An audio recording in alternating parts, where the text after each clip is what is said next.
السلام علیکم ورحمۃ اللہ وبرکاتہ۔ آج ہم سورہ الانعام کی آیت نمبر 17 سے شروع کریں گے۔ اعوذ باللہ من الشیطان الرجیم، بسم اللہ الرحمن الرحیم۔ وَإِن يَمْسَسْكَ اللَّهُ بِضُرٍّ فَلَا كَاشِفَ لَهُ إِلَّا هُوَ، اور اگر پہنچائے اللہ تعالیٰ آپ کو کوئی تکلیف، بس نہیں اسے کوئی کھولنے والا، إِلَّا هُوَ، مگر وہی۔ وَإِن يَمْسَسْكَ بِخَيْرٍ فَهُوَ عَلَى كُلِّ شَيْءٍ قَدِيرٌ، اور اگر وہ پہنچائے آپ کو کوئی بھلائی تو وہ ہر چیز پر قادر ہے، یعنی اسے کوئی روکنے والا نہیں۔ وَهُوَ الْقَاهِرُ فَوْقَ عِبَادِهِ وَهُوَ الْحَكِيمُ الْخَبِيرُ، اور وہ اپنے بندوں پر غالب ہے اور وہ حکمت والا اور خبر رکھنے والا ہے۔ یعنی اللہ تعالیٰ نے اپنی توحید مختصراً ان 3 آیات میں بیان کر دی کہ جس شخص کا ان 3 چیزوں پر ایمان ہو جائے، سمجھیں کہ وہ توحید پرست ہے۔ پہلی چیز یہ کہ اللہ کے بغیر کوئی تکلیف کھولنے والا نہیں۔ اگر کوئی تکلیف آ جائے تو اللہ تعالیٰ نہیں چاہتے کہ وہ کھلے۔ مثلاً کوئی بندہ بیمار ہو گیا ہے یا کسی بھی تکلیف کے اندر وہ مبتلا ہے، تو اگر اللہ تعالیٰ نے اس کے لیے وہ تکلیف کھولنا نہیں رکھا تو اسے کوئی بھی نہیں کھول سکتا۔ اور اگر وہ کسی کے ساتھ خیر کا ارادہ کر لے تو اس کی خیر کو بھی کوئی نہیں روک سکتا۔ یعنی دنیا کی سب سے بڑی خیر یہ ہے کہ اللہ تعالیٰ کسی کو اپنا نمائندہ بنا لے، اپنا رسول اور نبی بنا لے۔ تو اللہ تعالیٰ نے جن کو بھی اپنی نبوت عطا فرمائی، کوئی بڑے سے بڑا طاقتور بھی ان سے وہ نبوت کا تاج چھین نہیں سکا۔ نبی صلی اللہ علیہ وسلم کو نبی اور رسول بنایا تو دنیا کی کوئی طاقت ان سے یہ اعزاز نہیں چھین سکی۔ تو ایک حدیث قدسی ہے، نبی صلی اللہ علیہ وسلم نے فرمایا کہ اللہ تعالیٰ کہتے ہیں کہ اگر لو ان اولکم و آخرکم و جنکم و انسکم، اگر تمہارے جن، انسان، پہلے پچھلے، یعنی جو پیدا ہو کر فوت ہو چکے ہیں، جو ہونے والے ہیں، سب جمع ہو جائیں، کہاں؟ فی سعید واحد، ایک کھلے چٹیل میدان میں جہاں کوئی رکاوٹ اور کوئی ایسی چیز نہ ہو، وہ مل کر کسی ایک شخص کو ایسا نفع دینا چاہیں جو اللہ نے اس کی قسمت میں نہیں لکھا تو نہیں دے سکتے۔ اور ایسے ہی اگر سب کے سب مل کر ایک چٹیل میدان میں ایک شخص کو ایک نقصان دینا چاہیں جو اللہ تعالیٰ نے اس کی قسمت میں نہیں لکھا تو وہ اس کو نہیں دے سکتے۔ ہمارے سامنے نبی صلی اللہ علیہ وسلم کی زندگی ہے کہ آپ کو کفار مکہ، مشرکین عرب، ان لوگوں نے آپ کو ختم کرنے کے لیے اور آپ کے خلاف سازشیں کرنے کے لیے کیا نہیں کیا، کون سی سازش تھی جو نہیں کی، لیکن اللہ تعالیٰ نے آپ کو بحفاظت رکھا۔ فرمایا وَهُوَ الْقَاهِرُ فَوْقَ عِبَادِهِ، وہ اپنے بندوں کے اوپر غالب ہے، قاہر ہے، وہ یعنی اپنا حکم جبراً نافذ کر دیتا ہے۔ انسان کو اگر اختیار ہے تو صرف نیکی اور برائی کرنے کا ہے، باقی اس کے لیے خوشی، غمی، تکلیف یا آسانی جو کچھ بھی ہے یہ اللہ تعالیٰ نے لکھ رکھا ہے، اور بندے کو ہر صورت وہ چیز قبول کرنی پڑتی ہے۔ یعنی فرض کریں کہ اگر ایک بیماری آ جاتی ہے تو چاہے وہ لاکھ علاج کروائے لیکن وہ اس سے نہیں ہٹتی اگر اللہ تعالیٰ نے اس کے لیے ہٹنا نہیں لکھا۔ تو یہی ایمان کا ایک بہت بڑا جز ہے کہ ان تؤمن بالقدر خیرہ و شرہ، کہ کوئی شخص اپنی اچھی اور بری تقدیر پر ایمان لے آئے۔ اگلی آیت میں اللہ تعالیٰ فرماتے ہیں قل ای شیء اکبر شہادۃ عند اللہ، شہادہ، کہہ دیجئے کہ کس چیز کی گواہی سب سے بڑی ہے؟ قل اللہ، کہہ دو کہ اللہ کی گواہی سب سے بڑی ہے۔ شہید بینی و بینکم، وہ میرے اور تمہارے درمیان گواہ ہے، یعنی میری نبوت پر، میری رسالت پر اس کی گواہی سب سے بڑی ہے۔ وَأُوحِيَ إِلَيَّ هَٰذَا الْقُرْآنُ لِأُنذِرَكُم بِهِ وَمَن بَلَغَ، اور میری طرف وحی کیا گیا ہے یہ قرآن، لِأُنذِرَكُم بِهِ، تاکہ میں تمہیں اس کے ساتھ اللہ سے ڈراؤں، اس کے ذریعے اللہ سے ڈراؤں۔ وَمَن بَلَغَ، اور جن کو یہ قرآن پہنچے وہ بھی آگے دوسروں کو اللہ تعالیٰ کے عذاب اور اس کی نافرمانی سے ڈرائیں۔ أَإِنَّكُمْ لَتَشْهَدُونَ، کیا بے شک تم اس بات کی ضرور گواہی دیتے ہو، ان مع اللہ آلہۃ اخری، کہ اللہ کے ساتھ کوئی اور بھی معبود ہے؟ قل لا اشہد، کہہ دیجئے کہ میں اس چیز کی گواہی نہیں دیتا۔ قل انما هو الہ واحد، کہہ دو کہ بے شک وہ ایک ہی معبود ہے۔ واننی بریء مما تشرکون، اور میں بری ہوں اس چیز سے جس کو تم شریک ٹھہراتے ہو۔ یہاں اللہ تعالیٰ نے لفظ کل سے نبی علیہ الصلاۃ والسلام کو کئی احکامات دیے ہیں۔ پہلا حکم یہ دیا کہ ان کو یہ مشورہ دو، ان کو یہ کہو کہ زمین میں چل پھر کے تباہ شدہ بستیوں کو دیکھو۔ پھر فرمایا کہ ان سے کہیے کہ بتاؤ کہ زمین و آسمان کی بادشاہی کس کے لیے ہے۔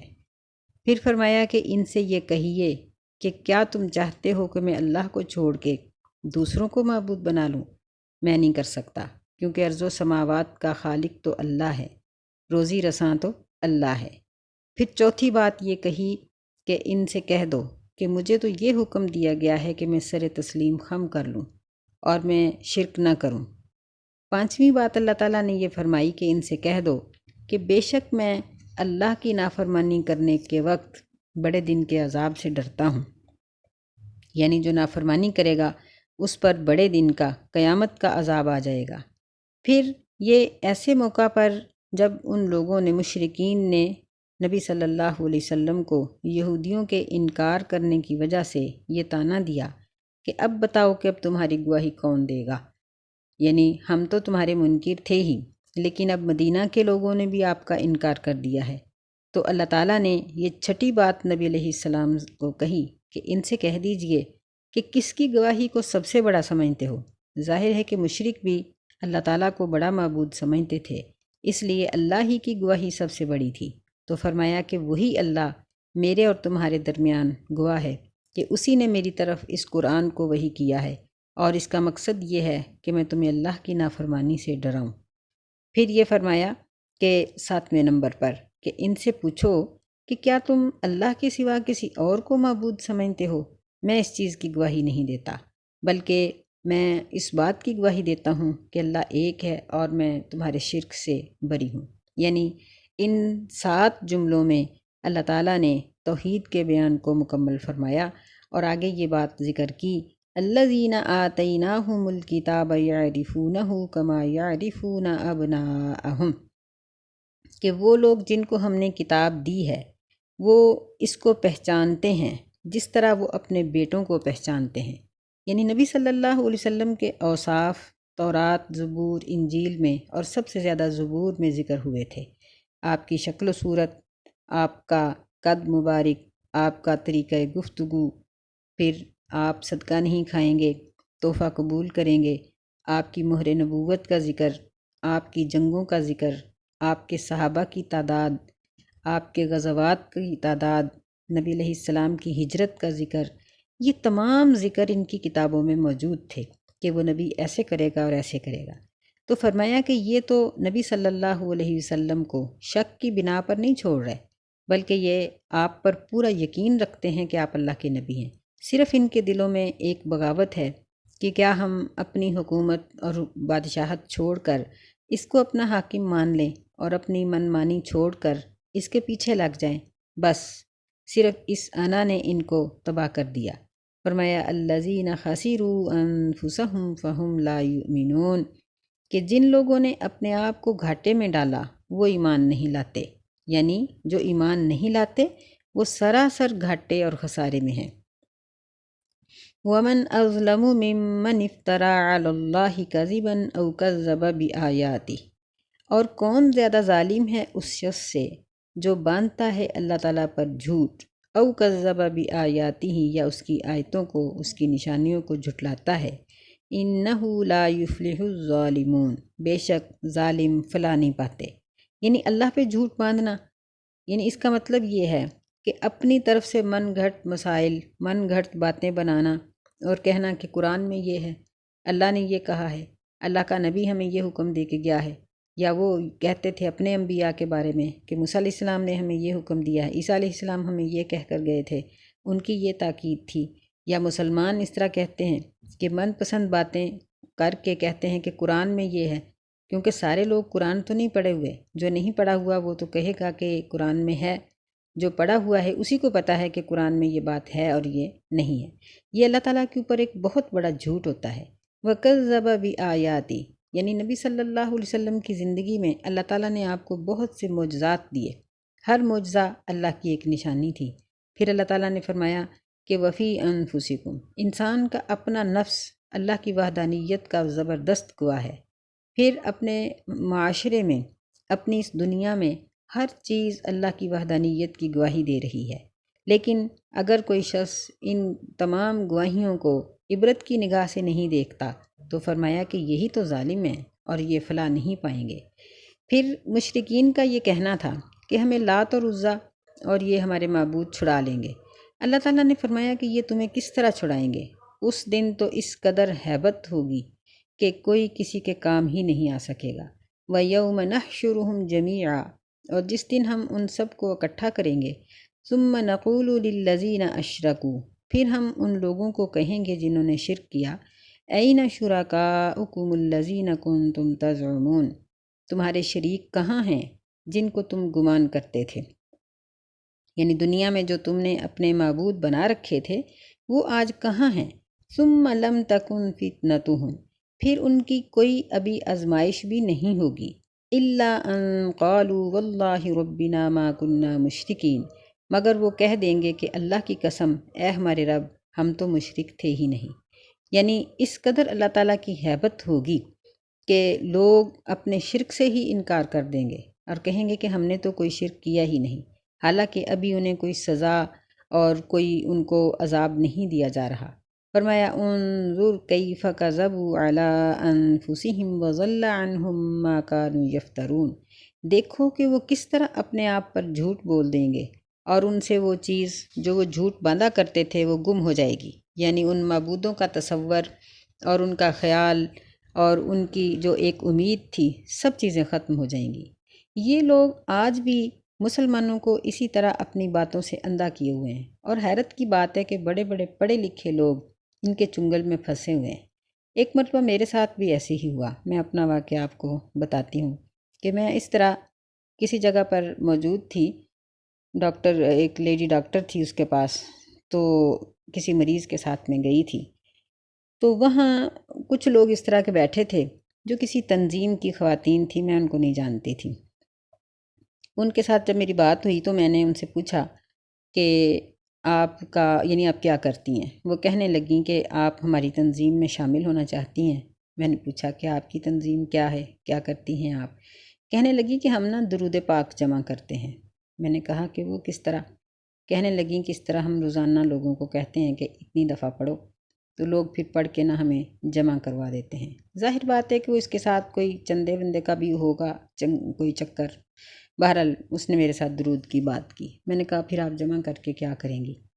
تو وہ جو ان کی سرکردہ خاتون تھی وہ کہنے لگی کہ ہم قیامت والے دن جن لوگوں کی نیکیاں کم ہوں گی ان کو ہم وہ درود ان کا پڑھا ہوا دے کر ان کو بخشوا دیں گے، یعنی اس نے یہ دعویٰ کیا کہ ہم اس کو بخشوا دیں گے۔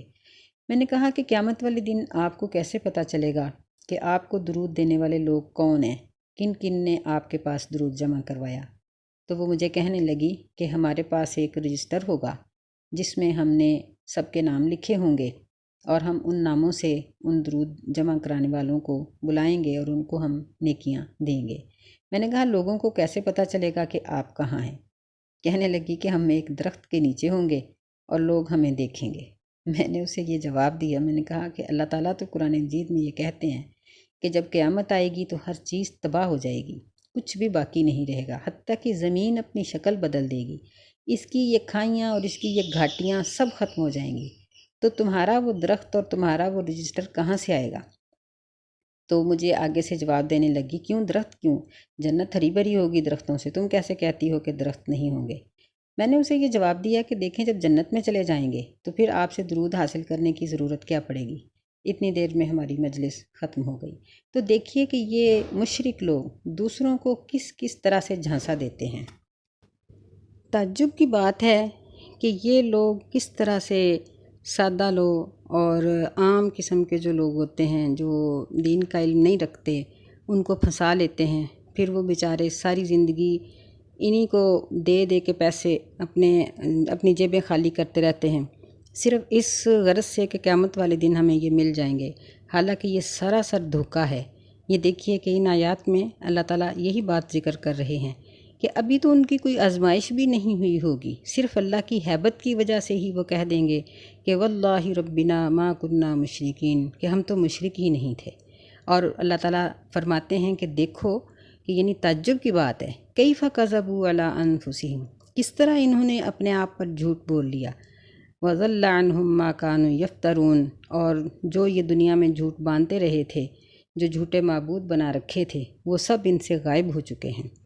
وَمِنْهُمْ مَنْ يَسْتَمِعُ إِلَيْكَ، اور ان میں سے بعض ایسے ہیں جو آپ کی بات کو سنتے ہیں، آپ کی طرف کان لگاتے ہیں۔ وَجَعَلْنَا عَلَىٰ قُلُوبِهِمْ أَكِنَّةً أَن يَفْقَهُوهُ وَفِي آذَانِهِمْ وَقْرًا، اور ہم نے ان کے دلوں کے اوپر پردہ ڈال دیا ہے، یہ کہ وہ آپ کی بات کو سمجھیں، اور ان کے کانوں پر بوجھ ہے۔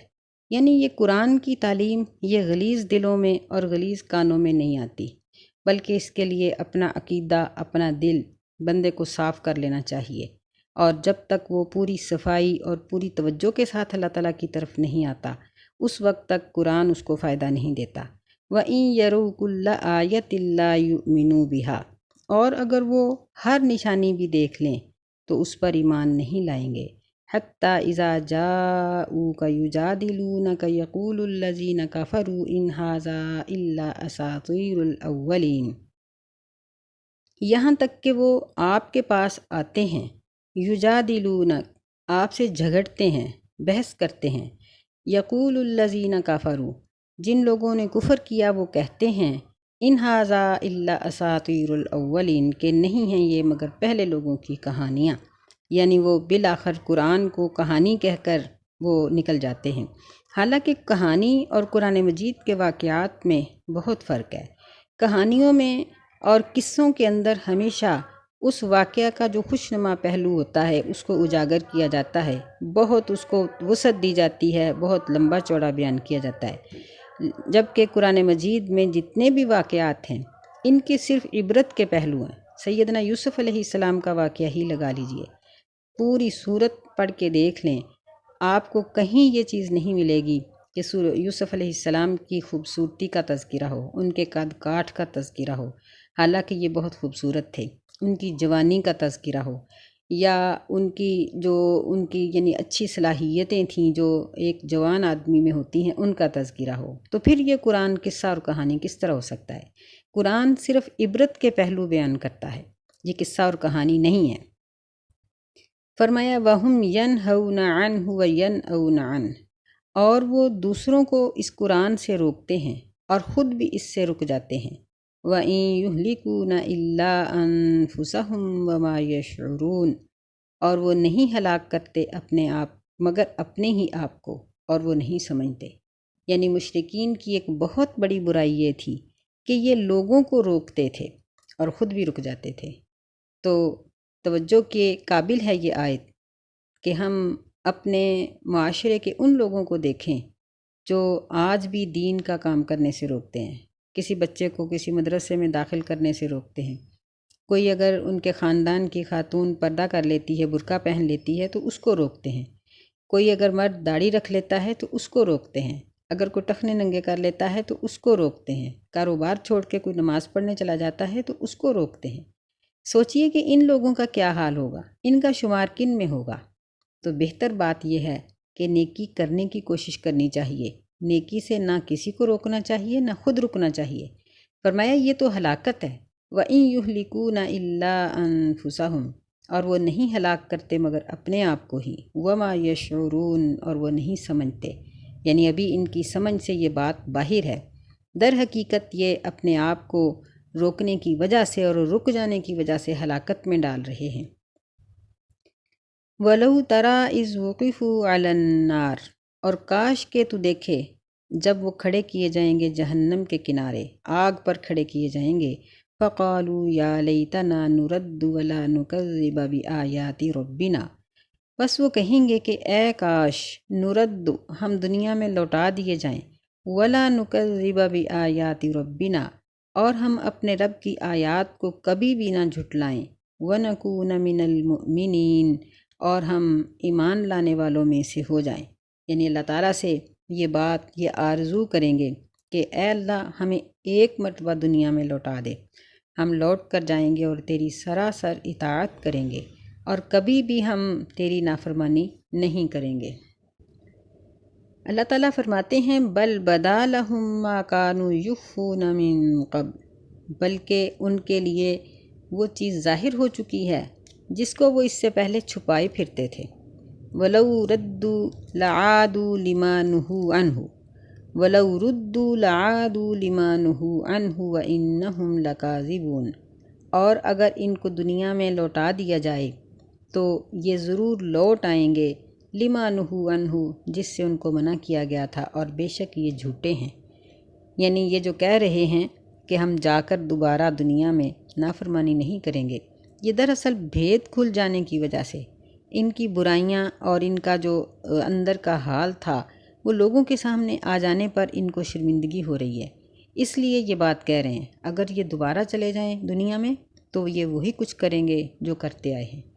اللہ تعالیٰ کی اس بات کی تصدیق ہم ان مجرموں سے کر سکتے ہیں جو جیل میں جاتے ہیں تو 100 بار توبہ تائب ہوتے ہیں، نشہ چھوڑنے، چوری چکاری چھوڑنے کا وعدہ کرتے ہیں، لیکن جیسے ہی چھوٹ کے آتے ہیں پہلے سے بھی زیادہ وہ تیزی کے ساتھ اس طرح کے کام کرتے ہیں۔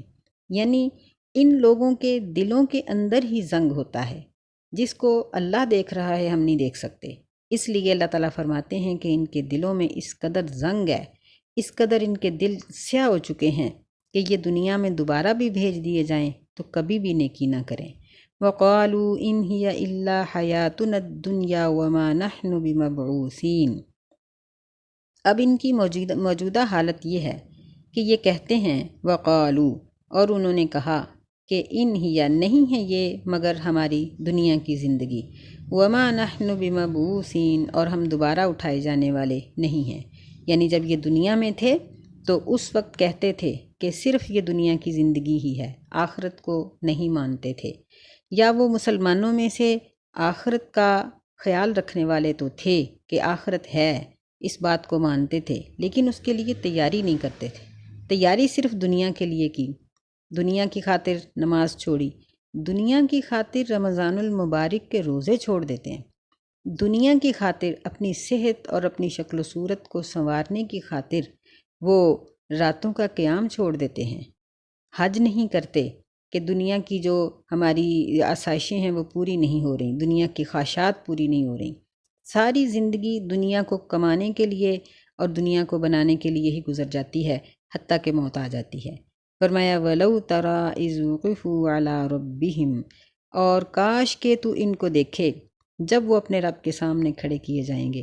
قَالَ أَلَيْسَ هَٰذَا بِالْحَقِّ، اللہ تعالیٰ پوچھیں گے کیا یہ حق نہیں ہے؟ قَالُوا بَلَىٰ، مجرم کہیں گے کہ کیوں نہیں، وَرَبِّنَا، ہمارے رب کی قسم، یہ وہ قسم کا معنی دیتی ہے، قسم ہے ہمارے رب کی، یہ سب سچا ہے۔ قال فذوقوا العذاب بما کنتم تکفرون، تو اللہ تعالیٰ فرمائیں گے کہ پس تم عذاب کو چکھو اس وجہ سے کہ تم دنیا میں کفر کرتے تھے، یعنی وہاں صرف عبرت کے لیے ان سے اقرار کروایا جائے گا، ورنہ وہاں اقرار کا کوئی فائدہ نہیں ہوگا۔ جب انسان مرنے لگتا ہے اس کے اوپر نزع کی حالت طاری ہو جاتی ہے، جب ہم کہتے ہیں کہ اب اس کا ہم سے تعلق ختم ہو گیا، اس نے آنکھیں پلٹ دی ہیں، اس کو جب فرشتے نظر آ جاتے ہیں، اسی وقت انسان کو یقین ہو جاتا ہے کہ میں نے اپنی دنیا کو کیسے گزارا، اگر اچھا ہے تو خوش ہوتا ہے، اگر برا ہے تو پریشان ہوتا ہے۔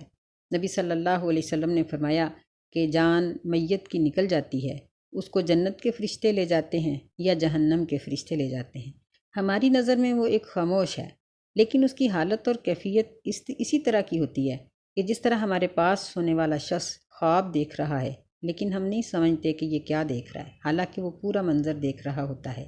ایسے ہی مرنے والا اگر نیک ہے تو وہ اپنے گھر والوں کو بتانے کی کوشش کر رہا ہوتا ہے کہ میں بخش دیا گیا ہوں، مجھے جلدی لے چلو، اگر وہ برا ہے تو وہ واویلا کر رہا ہوتا ہے کہ میرے لیے ہلاکت، مجھے کہاں لے کے جا رہے ہو۔